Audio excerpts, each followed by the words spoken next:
Well, hello and good evening, and a very warm welcome to the first edition of Humanity versus Insanity, the Crane Report. I'm sure it cannot have escaped anyone's attention that humanity is under attack like never before. What is happening all around us can only be described as out and out insanity from every angle. And over the coming weeks, we're going to be exploring a number of these various prongs of the attack, and also looking maybe, hopefully, at what we can do about it when we focus on what unites us rather than what divides us. The establishment, the socio-psychopathic global corporatists and their puppet politicians are very, very well versed in creating division and then driving wedges into those divisions. Our challenge is to ignore the division and focus on our unity.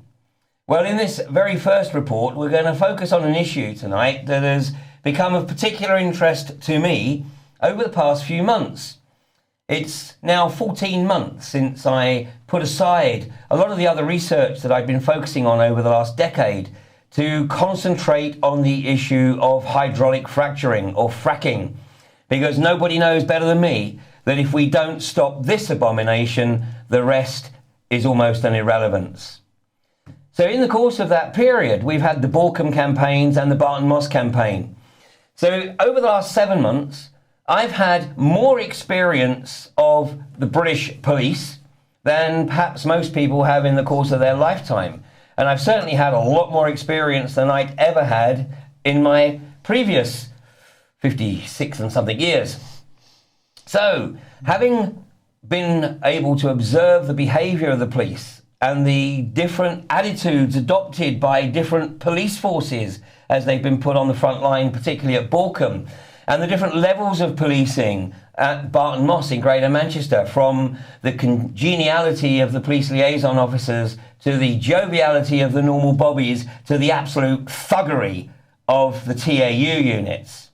Well, who better to be my very first guest on the Crane Report than Brian Gerrish. Good evening, Brian. Good evening, and thank you very much. It's a pleasure. Yeah. Thank you. And of course, I should acknowledge the UK column for hosting the Crane Report. And the Crane Report will be going out every Wednesday evening, at least I think in the short term. Maybe we'll be moving it to Monday at some point. But tonight, we have a special double bill because we have the Crane Report and then a short interlude of about 15 minutes before rolling into Fracking Nightmare, episode 14. But the policing, Brian, this has been a particular subject that you've been looking at for some years now, I believe. Fascinating, and some of the material I've put together tonight has dug out things that I was looking at back in 2003, 4, 5. And at the time, I knew something wasn't right, and it's really brilliant to be able to bring that information out and look at it in the context of what you've been seeing. So what was your first clue that something wasn't right with British policing? Well, I got to come straight in and say I was on the trail of Common Purpose, and when I asked Devon and Cornwall Police for information about Common Purpose, a very nice lady said to me she couldn't find any information, but I knew they'd spent money. And that told me that something very strange was going on inside the police. And I've actually got those letters loaded and ready to go tonight. So you can see exactly what happened when I asked Devon and Cornwall Police, were they involved with Common Purpose? Now, I know you've got an enormous amount of material to work through tonight. So let me pass over to you. You take the lead. Okay, well, what I thought I'd pick up on is the simple issue of how Britain's police saw themselves. So this is just a little selection of photographs here, but here they are. They're looking quite nice, just the boys on the beat. One of them's got his hands in his belt, so he's quite relaxed. Normal blokes, not changed for years, having a laugh. You've met a few of these at the I have indeed, at the absolutely. fracking thing. Diverse, cross-culture, global. So this is the politically correct police, but they're still smiling and happy. This is the way they like to present themselves a lot of the time. This is the feminine touch. So this is here are the ladies involved, and it's all smiley and very nice. And trustworthy police. So this is old style policing, but look where we've got to. I've been told several times that police have taken delivery of tens of thousands of automatic weapons. Why have they got those weapons? There used to be a joke in the Navy that the average sailor with a weapon was particularly dangerous, only outmatched by a policeman with an automatic weapon. Maybe there's some truth in that. Well, now even the police liaison officers today carry tasers. Yeah. So, well, that's certainly in the Greater Manchester Police. So everybody is pretty much tooled up. Exactly. And you've got the term there, thin blue line, because we see police training in big numbers using full riot gear. This has certainly been going on at training camps in South Wales. So if you look across the spectrum, whilst we're being told they're still smiley, touchy-feely, come to us police, the reality is that in the background they're taking delivery of automatic weapons, tasers, water cannons, and the whole of the uniform is changing from being, I think, a policing uniform to paramilitary. But I couldn't resist putting this one in because there was just something a little bit flower power about it. So here are the bobbies on the beat, but look at what they're wearing. It's paramilitary kit, isn't it? Yeah, they're in black, the black stab vests. Yeah. So we are seeing a change in police. It's in police and policing. It's been done gradually, but we get a clue from looking how they're dressed and what they're armed with. Goodness knows what she's got in her back pocket, but looks pretty dangerous to me.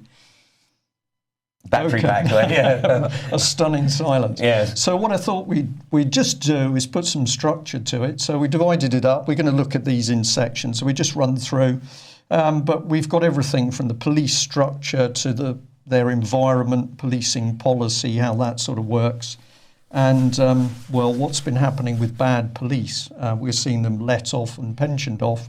And the papers... Well, not just let off, actually given enormous sums of money in terms of... severance pay. 437,000 was it for smashing in the pensioners Range Rover, wasn't it? Yeah, quite incredible. So why have they done that? Is that to enrage the public? Is that to increase tension between the police and the public? Or is it because they know they can get a good payoff? Or a bit of both. Or maybe, yeah. So this is where I thought we'd come in. If I we'll push this out to the audience and you tell me where you want to go with it, but we've got to say to ourselves what type of person is coming forward and being selected for the police now. Are we dealing with people who really want to go and do a good job? Or have we started to get to the point where people need a job and anybody will have a go at becoming a policeman, tough guy, bouncer, low IQ? And some people are going to think I'm emotive there by saying British or foreign values. But I'm going to say I think there's a difference between somebody of whatever colour and religion or race that's lived in Britain for the last 20 years and somebody who's perhaps recently come in from, say, Eastern Europe. Are they going to simply move straight into Britain's police with whatever their usual view on their own society is? I think it's probably important to acknowledge at this juncture that I don't think, forgive me if I'm putting words into your mouth, but I don't think either of us have any desire to tar all police with the same brush. Absolutely. And I mean, certainly from what I've seen over the past 6 months, I mean, the police themselves even have what they call level 1, level 2, level 3. Yeah. And level 1 seems to be those that have retained the art of conversation, of congeniality, and haven't had the operation yet and still have a sense of humour. Level 2 is perhaps those who are prepared to apply a bit of brute force. Yeah. And level 3, I mean, the joke in France with the CRS is that if they apply, when they sit down and they're given the application form, if they spell their name right, they are way overqualified. Right. Forgive me, but I sense there's some of that within the TAU of Greater Manchester Police right now. Yeah, but you're right. We we are coming in. We're having a look at the police. We know there are a lot of good policemen and women. We constantly say so when we're talking about the police. We're getting very good information from retired police officers. So it's a two-way thing. We need the police. And one of the things that I have said quite a lot is if you ask who is going to clean Britain's police up, the police are. We need. Oh, yeah, absolutely. We need the good people. I actually feel a lot of sympathy for the good police officers, and I respect them for staying inside the organisation because I think they can make a much greater difference by being inside the organisation than perhaps by coming out and whistleblowing. That's absolutely true. So we'd encourage them to do that. But one of the things I've picked up on, of course, if you're going to talk about the police, you've got to talk about the standards in the police. Now, this is actually a website that's picking up on police that are being picked up for criminal activity. I presume that's been photoshopped a tad. Pardon? I presume that's been photoshopped a tad. No. This is a website, but they're unprofessional. Yeah, they are printing stories about the police making mistakes. Okay, so.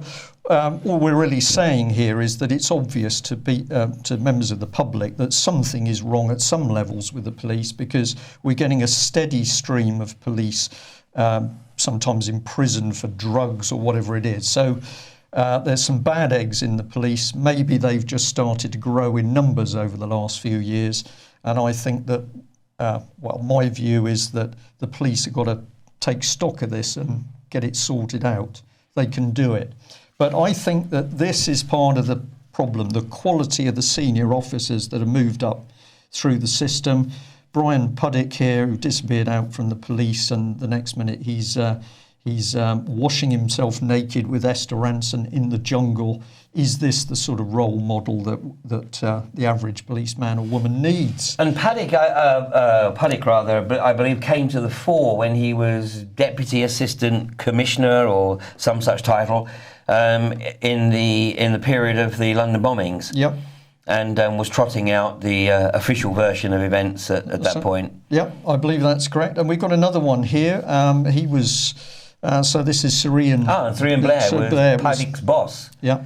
And in fact, this article said here he is walking about town with his man bag, but they're pointing out that he failed. So I think that we are seeing people that seem to be getting to the top of the police structure because they are politically acceptable, or they're doing their master's bidding, and they're not doing the average Bobby, man or woman on the beat, any good at all. Well, and they certainly do not have the courage to stand up to the establishment. I mean, it's a political appointment, isn't it? I mean, the senior officers are ostensibly a political appointment. Yeah, and we're taking a look at our own politicians and saying, why on earth have we elected these people in Westminster? So this thing is growing. We're seeing the wrong people getting to the top of the tree. They're only interested in the money, the pension, what the politicians are telling them. And of course, the policing on the ground is reacting to that. But I think we've got some pretty amazing material. Okay. So let's just keep flicking through, I think. Now, we've mentioned Syrian Blair, a person by the friends they keep, basically. So here he is, Deputy Commissioner, Metropolitan Police, Independent Commission on Good Governance in Public Services, all a bit of an oxymoron. But here he is alongside Lucy de Groot and Sir Bob Kerslake. And what I'm pointing out is that these are two arch common purpose people. So the moment you start to look at these people, what boards are they engaged in? They seem to be doing everything but the job of policing. And I think this is where they're letting them down. We can come in at a different angle. We've got the Met boss, Bernard Hogan-Howe. Now, he's apparently said in a letter to a member of the public that he's not going to investigate Cyril Smith MP. Why would you not investigate somebody that is already known to have been involved with paedophile activities? Why would you not investigate? Because you know what you're going to find. Because you know what you're going to find. So here we've got Jimmy Savile, and the Mirror here saying, unbelievable, no record of Jimmy Savile's sex abuse claims held by the police force. This, of course, is an utter lie. But how can we I've shown this several times before. Here's Savile linked with everybody from Margaret Thatcher to the Queen and Prince Charles, with all of their special security people, and everybody saying, we didn't know he was a paedophile. Well, this cannot possibly be true, can it? No, and I think you and I have had the discussion before, but I think the show by the name of Jim Will Fix It was the establishment effectively giving the general populace the finger. Yeah. Jim will fix it. Everybody knew in that particular arena who you went to if you wanted to get fixed up. Right. So if we've now got Britain's police protecting paedophiles because they happen to be in Westminster, or they're lords, or they're senior members of the police, then what hope have we got for policing on the ground? We haven't got any. So I think that the paedophile issue is very big. We've got retired policemen and women saying that they have personally seen paedophile investigations closed down by their bosses I attended a meeting in one of the committee rooms in Westminster where I heard a police officer say that in front of 2 MPs. What happened to the report was the question from the audience, and the person said it went into my superior's safe and never saw the light of day. Now, if you look at this report that was done jointly between David Gray, Superintendent, and NSPCC, it's unbelievable. There is no clear evidence of Savile operating within a paedophile ring, although whether he was part of an informal network is part of the continuing investigation, and it's not therefore appropriate to comment further on this. I'm not allowed to say the B word, but this is utter rubbish. And this guy knows it, but this is what's being peddled out to the public. So we are seeing that within the police there's a failure of leadership to do the job and root the criminals out. Just because somebody's an MP, if you protect them when they're involved in this sort of behaviour, we're lost, aren't we? Morality's gone. Oh, absolutely. I mean, we know that democracy relies on public apathy. And I mean, basically what we're seeing here is the absolute acceptance and acknowledgement that the public are just going to go, oh well. Yeah, we'll forget it. Yeah. So this leads in quite nicely to training, and I think we're going to get a few surprises out of this. These are just some of the headings. I thought, well, are the police helpful or are they forceful, or are we going to say they're desensitised? We're seeing people that no longer think properly. But we've got a National College of Policing, headed by, well, I've left that blank because we'll come into that in a second. Neuro-linguistic programming, leadership and diversity courses, common purpose, and the diversity there, including hate crimes. So we've seen all of this. Some people would say politically correct, but of course, if we call it that, we're going into cultural Marxism. So who is it that's injecting this lot into the police force? Well, just have a look at this. Here we've got the College of Policing, the professional body for policing. You can read the foreword there.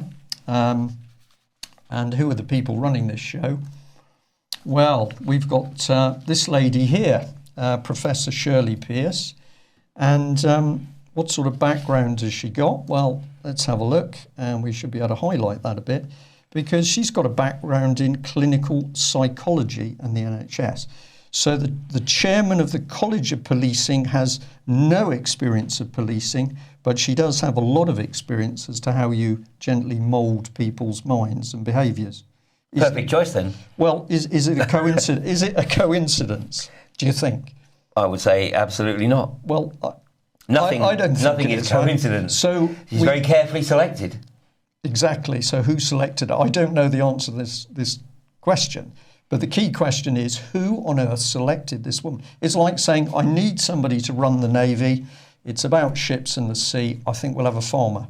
Well, Somerset would be appropriate, I'll give you that. But this is how bizarre it is until you say, what's this lady's expertise? Her expertise is in changing the way people think. And that's a theme. And I think that when you're on the ground and you're experiencing police officers who are not behaving normally, they're not listening to reason, they're not interfacing with the public properly, this is because these people have literally been nudged or reprogrammed. Well, and the reprogramming, I mean, it's almost like it seems to have some trigger, whatever that may be, because we can see the same police officers, and one day they're in sort of normal human mode, and then another day, and it's not obvious what has changed, but it's almost like they're soulless. I mean, you look into the eyes and you cannot see any sign of humanity there. Nobody's at home. No, they are automatons. And basically, if somebody, some of these guys, tragically, particularly in the TAU, if they were given the opportunity to just beat the Jesus out of the protectors, they wouldn't hesitate. And if they had the opportunity, when they got the arrestees, and this is at a peaceful protest, remember, when they got them back to the police station, if they had the opportunity to so you extract confession or whatever, they wouldn't hesitate. You're saying that the aggression is there under the surface. Absolutely. And I think, and we've got some very interesting people talking to us about this, what you are seeing is people who have been desensitised. That bit of humanity has been stripped out of them, and it's been it's been done deliberately and for a purpose. Of course, the personality, the base personality of the person makes a difference. If they are generally kind and friendly, bonhomie, maybe you only skim a bit off. But if you've got somebody who's a bit of a bastard in the first place, then what you're going to get is something really nasty.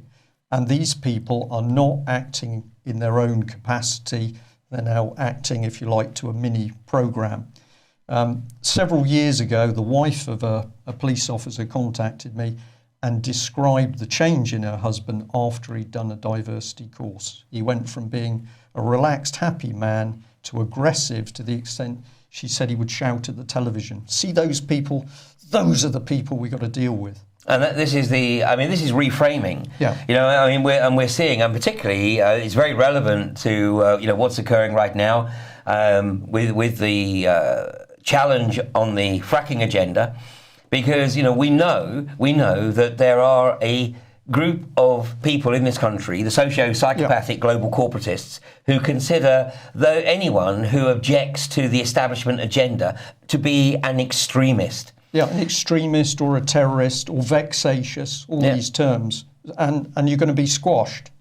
And of course, we're going to say, if you read Julia Middleton's book, Common Purpose book, Beyond Authority, she says in there, anybody who gets in our way, steamroller them, undermine them, bully them. It's in the book. This is a political charity, but this is the sort of training. So if I just push on with this, because we're going quite well, I think, at the moment. Here's the College of Policing, and if you go, we say to the audience tonight, go and check it yourself, of course. If you go and notice the term products and services. So this is all corporate speak, although this is supposed to be an organisation looking after our public sector. But basically, what comes up? Leadership. It's all about leadership. And in fact, in some of the language there, they're saying that we want to train people who are particularly good at change. Well, if you're in a professional job, you need to know your job and be doing it on a day-by-day basis. If you're spending 50% of your time planning for the future, you're not concentrating on the job now.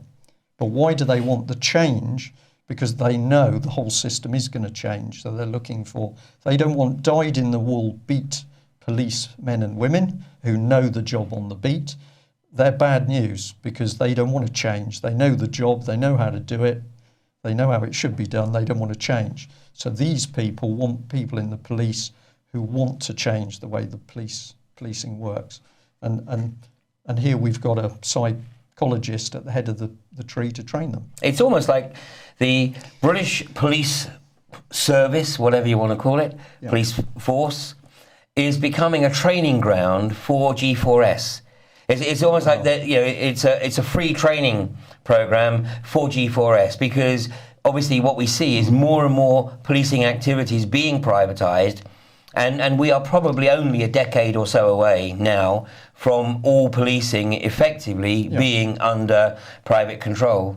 Well, I think you're absolutely right. And what they're doing is they're coming in from two angles. So you are changing the public police system to be more corporate, and then you're sliding in G4S. So that there's a merging going on. And of course, you couldn't do that if you had a solid police force that knew its job, knew how to police, and knew it was there as a public protection body. You could not slip in this private agenda. So you must change the way that the police view. And one of the biggest change agents that they've been using, and you said to me, Brian, would it be possible to get some evidence up to do with the Manchester police? Well, here it is. This is a small selection of common purpose penetration into the Greater Manchester Police. Now, most of these people did training several years ago, but of course, Common Purpose has always worked on the basis that if you get in early and get these people reframed, then they will be promoted up through the system, and that's how you get control of it at the top. The Greater Manchester Police is under some pressure at the moment from a number of different angles, because they've just been accused of institutionalised racism, misogyny, sexism. I mean, it is the archetypal testosterone-driven environment. Because when courses are going in there about leadership and management diversity, they're not to stabilise the thing. This is the whole point. The training at this level is a lie, because the subliminal training that's been given to the police is to put them into that type of behaviour, because you want it destable, you want it unpredictable, because if you want to change a big organisation, you destabilise it so that you can drift it in the new direction. So you don't want a lot of happy people who are coming in smiling, doing their job. You want them at each other's throats, so there's no teamwork. So this is being slid in. Well, I can remember a comment that was shared with me a few years ago by a guy I knew quite well, and he was a career sergeant in the police. Had no real ambition to go beyond that. And I said to the guy one day, I said, you don't seem to me to be the sort of character that would really thrive in the police environment. I said, how do you do it? And he said, Ian, it's real easy. He said, when I go into the locker room, I leave my brain in the locker room, and I then pick it up on the way out. I mean, basically an acknowledgement that he had a role to play. He had to effectively sort of go onto the stage, do the job, and then he could go home and be his normal self. And of course, this is prostitution in a way. I mean, it's prostitution of the self. It is. For the corporate agenda. I'm going to say, and I'll mention it later on, we might not cover it tonight, but basically, if you mess around with people's heads with this type of training, and what we're really talking about is NLP or derivatives of it, you are going to suffer adverse mental effects. And NLP, for those, is neuro-linguistic programming. Yeah, neuro-linguistic programming. If you're doing it, certainly if you're doing it for bad, you're doing it for socio-political reasons as opposed to therapeutic. I'm giving a little bit of an olive branch to the people out there who are using it for benign reasons. Yeah. But if you are using this stuff for the wrong reasons, which is for a political indoctrination agenda, you are going to see people becoming ill. And of course, what has happened over recent years is there's been a marked surge in suicides amongst the police. So you're describing it. You can't converse with some of them. They're aggressive. They're changing personality in the locker room. And now we've got suicides. Is this an accident? No, because something's being done to these. And people. It's outside of our brief tonight, and it will be something that we're going to be discussing in a future Crane report. But that is, of course, the impact of Tetra. Yes. And the fact that the police are wearing these weapons of self-destruction, literally right alongside their cheekbone, and when they press the transmit button, they bend down like this, and they're getting radiated, and they're getting cancers. And Barry Trower, one of the primary researchers into this technology, has stated categorically that long-term exposure to Tetra waves will cause a change in behaviour. Absolutely. And aggression is one of them. And Absolutely. He is particularly honed in on the fact that if you, let's say there's a bigger police operation and you've got a lot of police sitting cramped together in a police van waiting for the call to go, that the combined radiation of all those cell phone units is very... In a metal box. In a metal box is very dangerous. Yeah.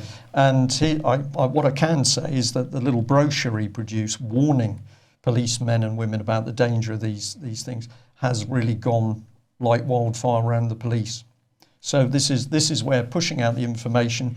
We're saying things tonight, and he's certainly saying things to protect the police. We're not attacking them. Indeed. We're warning them for their own safety. Yeah. Well, if I may, go back to 2005 here.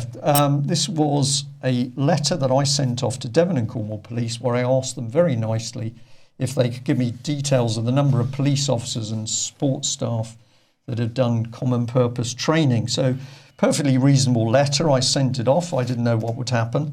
And what came back was this. Should be able to blow it up a bit. And so this paragraph marked is the one. This is to inform you I cannot identify any specific records or documents held by Devon and Cornwall Constabulary that will satisfy your request. So I asked for the information. I do my homework, so I knew what I was after. The lady came back very nicely and said she can't find the information. So I thought, well, I'll be kind. I'll give her a bit of help. So I send this letter in. And does this one expand a bit? I think it does. Yeah, here we are. I said, I understand that a number of Devon and Cornwall officers and staff have been trained under common purpose courses, and they included Maria Wallace, the Chief Constable. I spelled her name wrong there because it should be IS. Ian Grafton, the Detective Chief Inspector, Caroline Giles, Andrew Bickley. So I gave her a bit of help by telling her about the people I knew had been common purpose trained. Well, what then happened was very interesting, because she came back with a letter in which she was then able to say that they'd spent £57,100. Now, why did she have a problem getting the information? She told me on the phone, because when she went round her colleagues asking, they said, we don't know anything about common purpose. They were secretive. They did not tell her the truth. And it was only when she said, well, I know that we've spent money on common purpose because I have names, that the information came out. So this was my, this was my first experience of an organisation, Devon and Cornwall Police, effectively lying as a result of common purpose training at work. But it gets better, because there was another letter here, and if we blow this one up, the last paragraph says, once again, I apologise you've not yet received a final response to your request regarding common purpose. This is entirely due to the current workload in this unit. We are currently seeking the views of that organisation on disclosure of the information. So here is the police having to ask a political charity whether it can release information. How does that work? Staggering. Staggering, isn't it? So much for transparency. Well, it's gone. And this is £57,000 in one police force. I mean, I think we are becoming very aware that literally millions have been spent by the police on common purpose training over the last decade or so. And when we're talking common purpose, the key thing is they are using applied psychology to mould people into the leadership view. And the other important thing to acknowledge is that common purpose is cross-political. Julia Middleton has a very intimate relationship, and I'm using that term in the loosest sense, an intimate relationship with all senior politicians. That's absolutely correct, because they operated initially from the base of the office of the Deputy Prime Minister. That was Prescott, but of course Cameron is a supporter. We've got Eric Pickles, chairman of the Tory party, or as was, saying don't spend any money on it, but Cameron's promoting it in India. So, and Clegg, of course, and the Lib Dems are fully in bed with. So the common purpose isn't a red, blue or orange agenda. It's a new political agenda. Well, it's a collectivist agenda. It's part of the global collectivist agenda, would you say? Yeah, communitarian. Communitarian, yeah. So absolutely the case. And we just show another couple of little examples here. This was a lady from West Midlands Police, Ellie Bird. She joined the Transport Police, and the moment she got into that job, large amounts of money began to be spent on common purpose. So we got £42,000 suddenly disappearing into a training budget. And this, is, of course, is because this is it's like a cult. I'll call it a soft cult. You get involved with common purpose, it's secretive, you know who the other trained people are, but the public don't, and they run their agenda. So you want to train more graduates, you get a hold of the training officer, and they've got the budget to let more in. Trojan horse. Yeah. It's a hidden hierarchy. It's a hierarchy beneath the orthodox hierarchy of the organisation. Yeah, so can we prove a bit more? Well, Leeds Advisory Group, we're going back to 2006 here, but I thought this one was worth doing. So here we've got a group of people who essentially meet under Chatham House rules, and here's Jeff Dodd, Divisional Commander, West Yorkshire Police. And just for the audience who aren't familiar with Chatham House rules, Chatham House rules means that basically you're quite at liberty to relay the information, but you're not at liberty to divulge the source. That's correct. So you're not allowed to know who was revealing that information. If we're able just to pop that back on screen, this paragraph particularly interesting here, because basically it says that the board, the Common Purpose Board, are the eyes and ears of Common Purpose. So here Common Purpose is saying quite blatantly that the Jeff Dodd there, the Divisional Commander and Chief Superintendent of West Yorkshire Police, is not acting in his police role. He's there as the eyes and ears of Common Purpose. He's an intelligence gatherer for Common Purpose. For a political charity. Yeah. It's brilliant, isn't it? It's absolutely brilliant when you can see it. And here it gets better, because we've got Assistant Chief Constable Steve Smith doing the bidding of Common Purpose on police stationery. How does that work? Well, he doesn't think there's anything wrong with it, because he believes now he's part of a future leader programme. He's been specially chosen and he's running the agenda. So he's fast-tracked? Fast-tracked, yeah. And if he needs to use the leverage of West Yorkshire Police, he'll do it. I think he'll probably do anything that Common Purpose asks. Yeah, just like him. Amanda Webster, Assistant Police and Crime Commissioner with Lancashire. Yeah. Yeah. So we've got here, this was Common Purpose that some years ago got a bit shirty because I was asking questions.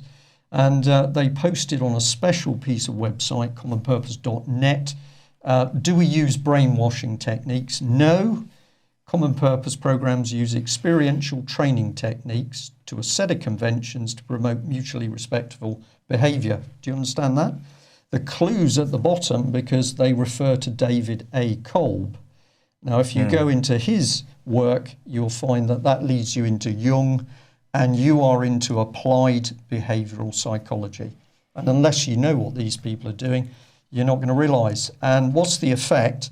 Well, this is the famous Maria Wallace. She was Chief Constable, Devon and Cornwall Constabulary.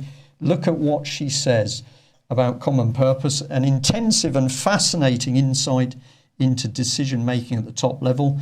Common Purpose 2020 has helped me to understand the mechanics of policy making in the UK and Europe and how to influence it. But isn't her job to police the streets of Devon and Cornwall? Is her job there to change policy making in Europe? According to her. According to her, it is. Yeah. Now, look at the lady above, Susan Rice, Chief Executive of Lloyd's TSB Scotland. She really tells you what's gone on. There are no easy answers, and Common Purpose is no easy ride. It challenges every personal and professional prejudice you have. It's unsettling. So this course destabilised Susan Rice because it told her that her views were prejudiced, and she needed to reframe those views. That's unsettling. So these people are being reprogrammed, and we've got a chief police officer there, and I've got to say, at the end of her tenure as Chief Constable of Devon and Cornwall, major problems in the force, almost a rebellion, a mutiny by the civilian staff because she tried to cut their wages. And some police officers, anecdotal, so I don't know whether this is true, but a few of the police officers have said that at the morning brief, she would sometimes be talking about her favourite cat, which flummoxed them a bit. So I'm going to say that lady's a victim of this pernicious reframing process. Well, I mean, obviously what it's doing is it's challenging their fundamental bounds of perception. Yeah. And taking them into an arena. And we see this, of course, all around us, don't we? We see reframing. We see the sanitizing of the unthinkable, whether it's children killing children with things like the Hunger Games, whether it's euthanasia via the euphemistically named care pathway. We see this going on around us. And the police, of course, are a primary part of this in changing social behaviours. But so many of them don't know. Ones Indeed. in the training organisations do, but the average policeman or woman has no idea when they go into one of these classrooms that they're actually having their minds interfered with. And this lady, Oh yes, I remember. Cressida Dick. Come back, here she is. Sorry. Yeah, she was bronze command on the fateful day of John Charles de Menzies. Yeah. Being assassinated at Stockwell Tube Station. Yeah, no, I've been very kind to her because this was a picture of her from some years ago. But if you look at her now, she's changed dramatically. Okay, we can be fair and say she's aged. Of course, she's got older. But if you look at her, it's like she's completely changed. The whole look of her has changed. She looks very tired, very haggard. And reports from within the police are that, she can be really difficult to work with, or what we're being told. And this lady is absolutely Common Purpose. Brian, it's looking to me very much like Common Purpose training is like soul removal. Yeah. It's actually removing the humanity from the individual and they are behaving in ways that a normal human would consider to be absolutely insane. Well, this is absolutely correct. Let's do it the other way round.